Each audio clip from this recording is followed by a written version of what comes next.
வணக்கம். ஐஏஎஸ் அதிகாரி சொன்ன வாக்குமூலம். மு.க. ஸ்டாலின் கதை முடிகிறதா? வெளியான தகவலால் பரபரப்பு. நண்பர்களே, இந்த வீடியோவிற்கு ஒரே ஒரு லைக் மற்றும் சப்ஸ்கிரைப் பண்ணிருங்க. திமுக ஆட்சியில் இருந்த பொழுது செய்த முறைகேடுகள், ஒட்டுமொத்தமான மக்களின் வரிப்பணங்களை குறிப்பிட்ட அமைச்சர்கள் தங்களது சொத்துக்களாக மாற்றியது, இதற்கு உடந்தையாக இருந்த சில உயர் அரசு அதிகாரிகள் போன்றவர்களுக்கு துணையாக மாஜி அமைச்சர்களுடன் கைகோர்த்து கடந்த திமுகவின் ஆட்சியில் ஒட்டுமொத்தமான முறைகேடுகளை தற்பொழுது வாக்குமூலமாக தாவேகாவின் அமைச்சரிடம் தெரிவித்துள்ளார். இதனால் தற்பொழுது மு.க. ஸ்டாலின் அவர்கள் முதல்வராக இருந்த காலகட்டத்தில் தமிழ்நாட்டில் மிகப்பெரிய மோசடி நடைபெற்றுள்ளதாக புகார்களும் தற்பொழுது நீதிமன்றத்தில் மனு தாக்கல் செய்துள்ளார் தமிழக வழக்கறிஞர். தற்பொழுது ஸ்டாலின் அவர்கள் இதற்கான விளக்கத்தை கொடுப்பாரா, அல்லது திமுகவில் சிறந்த வழக்கறிஞர் இல்லாமல் வடமாநிலங்களில் இருந்து கபில் சிபிலை வரவழைத்து மு.க. ஸ்டாலினை காப்பாற்றப் போகிறார்களா? இதுதான் தற்பொழுது மிகப்பெரிய அளவில் பரபரப்பை ஏற்படுத்தியுள்ளது. 5 ஆண்டுகள் தமிழ்நாட்டில் தாவேகா ஆட்சி அமைக்கப் போகிறது. ஆனால் 60 நாட்களிலேயே திமுகவின் நிலைமை தலைகீழாக மாறிவிட்டது. ஒரு பக்கம் உதயநிதி அவர்கள் துபாய்க்கு செல்கிறார், மறுபக்கம் மு.க. ஸ்டாலின் அவர்கள் லண்டன் பயணம் மேற்கொண்டு திமுக பயத்தில் இருப்பதை வெளிக்கொள்ளும் விதமாக அமைந்துள்ளது. செந்தில் பாலாஜியின் கைது நடவடிக்கை, வாக்குமூலங்கள் கரூர் கும்பலிடம் இருந்து பெறப்பட்டு குதிரை பேரம் நடத்தப்பட்டது உண்மைதான் என்ற ஆவணங்களின் அடிப்படையில் செந்தில் பாலாஜியை கைது செய்வதற்கான அனுமதியையும் சென்னை உயர்நீதிமன்றம் கொடுத்தது. இதனை எதிர்த்து டெல்லி நீதிமன்றம் வரை சென்று முன்ஜாமீனும் பெற்றுள்ளார்கள். ஆனால் தமிழ்நாட்டில் தற்பொழுது இதைவிட மிகப்பெரிய ஒரு சிக்கல். கடந்த ஆட்சியில் மு.க. ஸ்டாலினுக்கு தெரிந்துதான் ஊழல் நடைபெற்றதா, அல்லது மு.க. ஸ்டாலின் பொம்மையாகத்தான் செயல்பட்டாரா என்பதை எல்லாம் தற்பொழுது நீதிமன்றத்துடன் சரியான ஆவணங்களுடன் ஐஏஎஸ் அதிகாரி கொடுத்த வாக்குமூலத்தின் அடிப்படையில் புதிய வழக்கு ஒன்று பதிவு செய்யப்பட்டுள்ளது. இந்த வழக்கு பதிவால் மு.க. ஸ்டாலின் அவர்கள் அதிர்ச்சியடைந்துள்ளார். தமிழ்நாட்டில் திமுகவின் கூடாரம் ஒட்டுமொத்தமான அதிகாரங்கள் இல்லாத எதிர்க்கட்சியாக அமையும். ஏனென்றால் கொளத்தூர் தொகுதியில் மு.க. ஸ்டாலின் அவர்கள் தோல்வியடைந்து விட்டார். எம்எல்ஏ பதவியும் இல்லை.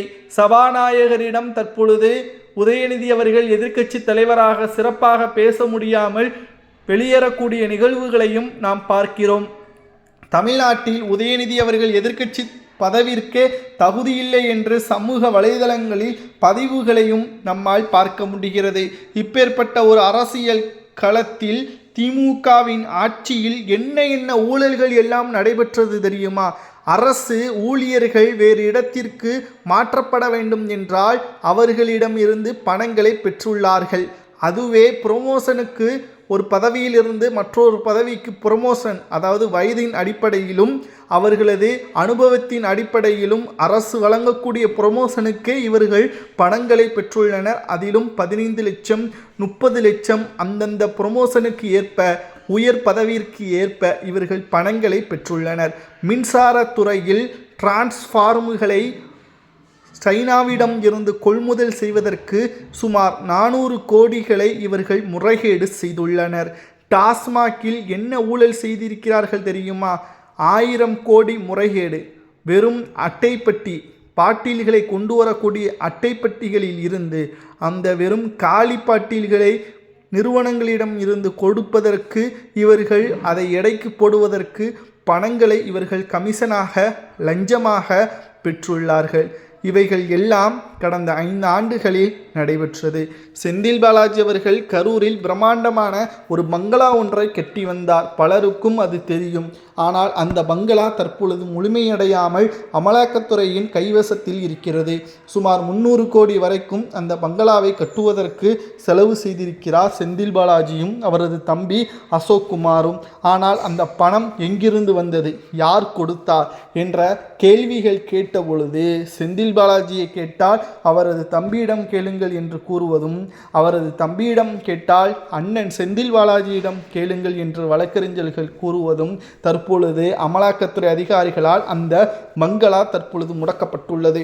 அதுவும் கரூரில் உள்ள நகராட்சியின் அனுமதியை பெறாமலே பல இடங்களை ஆக்கிரமித்துள்ளார்கள். இதனால் தாவேகாவின் அரசிற்கு அப்பகுதி மக்கள் கோரிக்கை வைத்துள்ளனர். இந்த பங்களாவை அரசுடைமையாக்கி கரூரின் பொது கல்யாண மண்டபமாக மாற்றுங்கள், அனைத்து சமுதாய மக்களும் கல்யாண மண்டபமாக அதை மாற்றுங்கள் என்ற ஒரு கோரிக்கையும் வைத்துள்ளனர். இது சரியா தவறா என்பதை மக்களாகிய நீங்கள் தான் கூற வேண்டும். அது மட்டுமல்ல, மு.க.ஸ்டாலின் அவர்கள் மீது வழக்கு பதிவு செய்யப்பட்டாலோ அல்லது விசாரணை கமிஷன் அமைக்கப்பட்டாலோ அது மிகப்பெரிய அளவில் திருப்பு முனையாக திமுகவிற்கு அமையும் என்பதில் துளி அளவு கூட மாற்று கருத்து கிடையாது. மு.க.ஸ்டாலின் அவர்கள் செய்த மிகப்பெரிய தவறே சேகர்பாபு, சபரீசன் போன்றவர்களை நம்பியதுதான். இவர்களது பேச்சுக்கள் மெய்மறந்து மு.க.ஸ்டாலின் கட்சி பணிகளையும் மேற்கொள்ளவில்லை, மக்களது நலத்திட்ட பணிகளையும் 100% உறுதி செய்யவில்லை.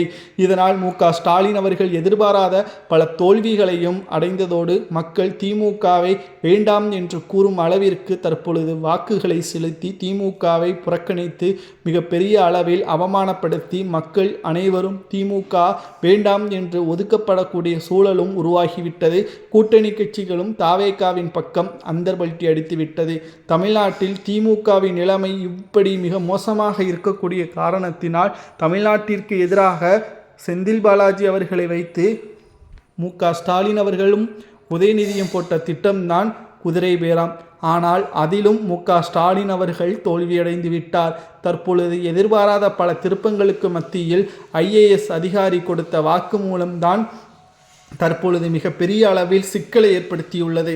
தமிழ்நாட்டில் பாதுகாப்பை தாவேகா உறுதி செய்யும், நலத்திட்ட உதவிகளை செய்யும், அதே சமயத்தில் திமுகவின் ஆட்டத்தையும் அதிகாரத்தையும் அவர்களது ஆலமரத்தையும் சரிக்கக்கூடிய வகையில் முதல்வர் விஜய் அவர்கள் போடுகின்ற திட்டம்தான் தற்பொழுது திமுகவிற்கு ஒவ்வொரு நாளும் தர்ம சங்கடத்தை ஏற்படுத்துவதோடு மு.க.ஸ்டாலின் அவர்கள் இனி சட்டசபைக்குள்ளே வர முடியாத அளவிற்கான ஏற்பாடுகளையும் பாதுகாப்புகளையும் தற்பொழுது முதல்வர் விஜய் அவர்கள் அடித்தளம் அமைத்துள்ளார். இதனால் மு.க.ஸ்டாலின் அவர்கள் எதிரான வழக்குகள் அனைத்தும் நாட்கள் செல்ல செல்ல இது மிகப்பெரிய அளவில் திமுகவிற்கு பாதிப்பையும், திமுகவின் கிளை நிர்வாகிகள் இனியும் திமுகவில் இருந்தால் ஆபத்து என்று கூறி அவர்கள் தாவேகாவின் பக்கமோ அதிமுகவின் பக்கமோ செல்வதற்கான வாய்ப்புகளும் இருப்பதாக தகவல்களும் தற்பொழுது கிடைக்கப்பெற்றுள்ளது. அரசியல் களத்தில் மிகப்பெரிய அளவிலான மாற்றங்களால் மு.க.ஸ்டாலின் அவர்கள் என்ன செய்ய போகிறார்? IAS அதிகாரி கொடுத்த வாக்குமூலத்தின் உண்மைத்தன்மை இருந்தால் தவறு செய்தவர்களுக்கு என்ன தண்டனை வழங்கலாம் என்பதை மறக்காமல் உங்களது கருத்துக்களை கூறுங்கள். இது போன்ற அரசியல் செய்திகளை தெரிந்து கொள்ள ஒரே ஒரு லைக் மற்றும் சப்ஸ்கிரைப் பண்ணிருங்க. நன்றி, வணக்கம்.